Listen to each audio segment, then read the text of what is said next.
young man, and he said, you know what? But I didn't know Martin Luther King because this is what he's saying to me, because I was born after he died, but he says, I just want you to know you're my Martin Luther King. So, yeah, I am a role model, and I take it very seriously. It's a tremendous responsibility. I don't want to let people down. I don't want to let, particularly kids. One of the reasons why I live in the neighborhood that I live in, and I live in the inner city of Baltimore, intentionally. I could move a lot of places, but I wanted to live there to be a role model for kids, because I wanted them to see that they could be somebody positive and somebody contributing in society and doing some good things.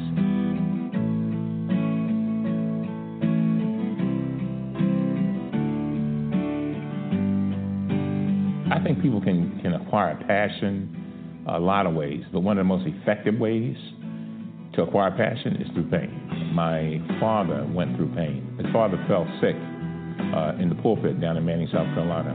He said they called the doctors. There's two white doctors came, a young one and an old one.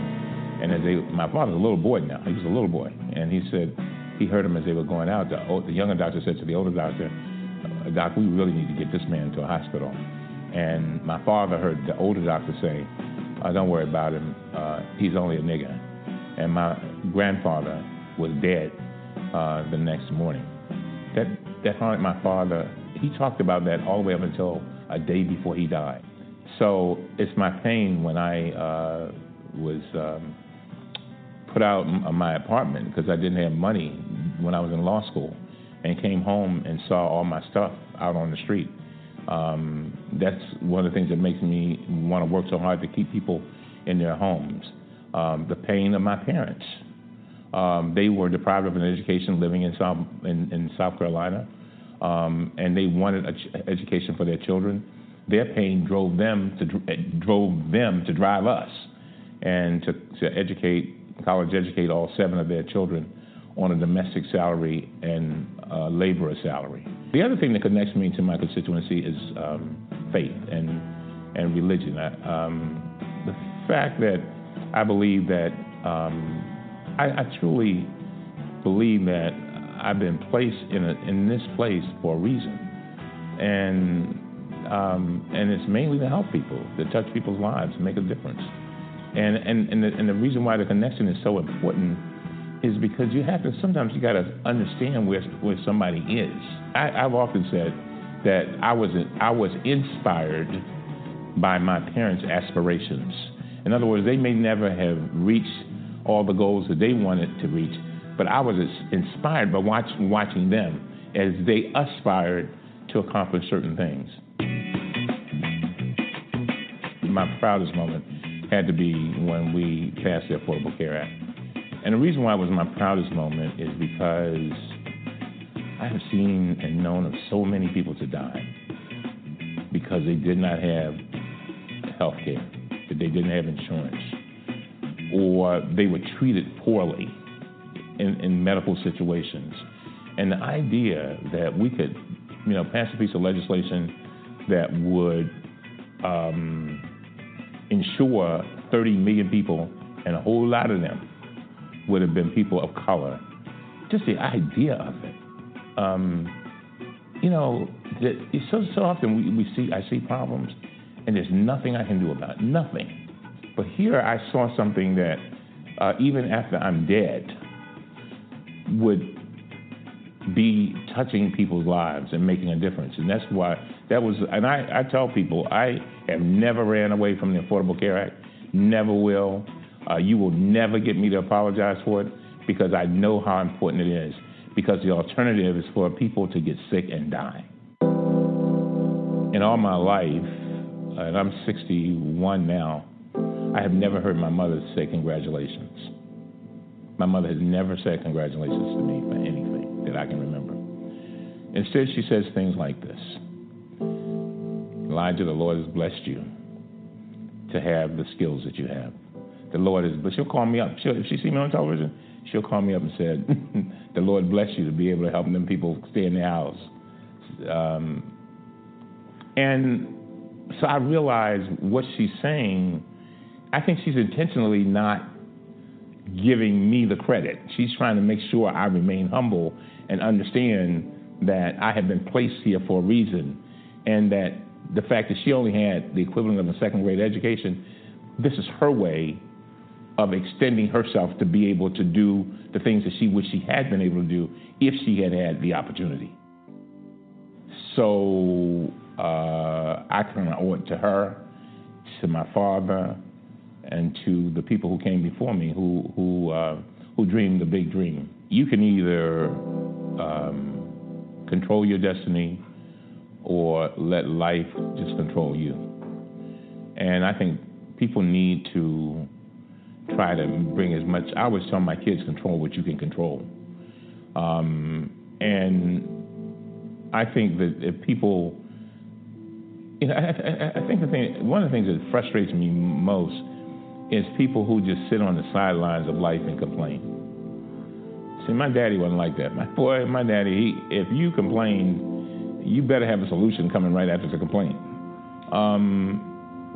I just think that people have more control over what happens to them than they think. And one of the best ways to do that is being involved in politics, that is, to vote. I think we, as a people, quite often allow policies to go through without ever complaining, and then once the policy goes through, then we complain because we see the damage that's done. I just think that people need to try to control their own destiny. I think, or just accept whatever happens to them. Let other people decide for them. I think I'd rather make decisions for myself than to have other people deciding for me, whether I'm deciding for myself through my vote and my representative, through my attending the community meeting, through my supporting a candidate or whatever. I want to have some say in what happens to me in this life. We only have one life to live. No dress rehearsal. This is the life. This job here, I love this job because I can help masses of people at one time, you know. And not only that, I have a staff which I can personally select and who are very dedicated and do help me accomplish a lot of the things that I believe in. I mean, you can't beat that. And it is consistent with what I believe my purpose is on earth. That's very significant. That's why I feel so fortunate. Every morning when I wake up, I say, well, God, what you got for me now? You know, what's the next assignment? And allow me, God, to show people how you can blow their minds. Not me, but doing something for somebody and giving the credit, as my mother would say, to God.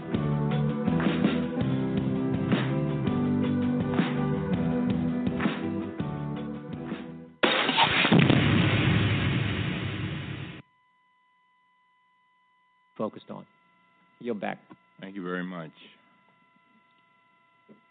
You know, I've sat here and I've listened to all of this, and it's very painful. It's very painful.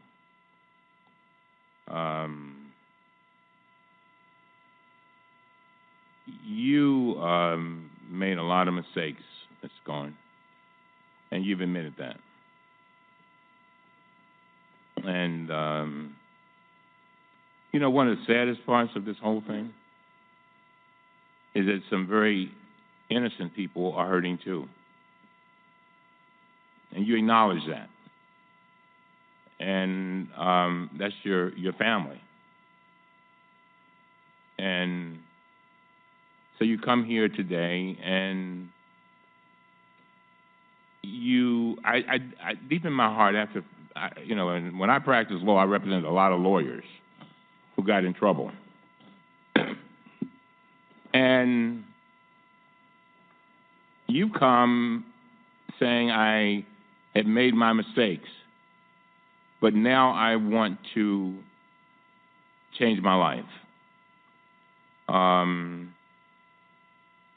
you know, if we as a nation did not give people an opportunity after they made mistakes to change their lives, a whole lot of people would not do very well. I don't know where you go from here. As I sat here and I listened to both sides, I just felt as if, and you know, people are now using my words that they took from me, that didn't give me any credit. We're better than this. We are so much, we really are. As a country, we are so much better than this. And, you know, I told you, and for some reason, Mr. Cohen, I tell my children, I say, when bad things happen to you, do not ask the question, why did it happen to me? Ask the question, why did it happen for me? I don't know why this is happening for you, but it is my hope that a small part of it is for our country to be better. If I hear you correctly, it sounds like you're crying out for a new normal, for us getting back to normal.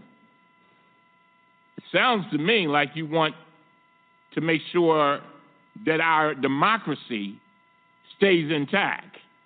The one meeting I had with President Trump, I said to him, the greatest gift that you and I, Mr. President, can give to our children is making sure that we give them a democracy that is intact. A democracy better than the one that we came upon. And I'm hoping that the things you said today will help us begin to get back there. You know, I mean, come on now. I mean, when you got, according to the Washington Post, our president has made at least 8,718 false or misleading statements. That's stunning. That's not what we teach our children. I don't teach mine that. And for whatever reason, sounds like you got caught up in it. You got caught up in it. You got caught up in it. And some kind of way, I hope that you will, I know that it's painful going to prison. I know it's got to be painful being called a rat. And let me explain. A lot of people don't know the significance of that, but I live in the inner city of Baltimore. All right? And when you call somebody a rat, that's one of the worst things you can call them, because when they go to prison, that means a snitch. I'm just saying. And so the president called you a rat. We're better than that. We really are. And I'm hoping that all of us can get back to this democracy that we want and that we should be passing on to our children so that they can do better than what we did. And so you wonder whether people believe you. I don't know. I don't know whether they believe you. But the fact is that you've come, you have your head down, and this has got to be one of the hardest things that you could do. Let me tell you the picture that really, really pained me. You were leaving the prison, you were leaving the courthouse, and I guess it's your daughter had a braces or something on. Man, that thing hurt me. As a father of two daughters, it hurt me. And I can imagine how it must feel for you. But I'm just saying to you, I want to first of all thank you. I know that this has been hard. I know that you face a lot. I know that you are worried about your family. But this is a part of your destiny. And hopefully, this portion of your destiny will lead to a better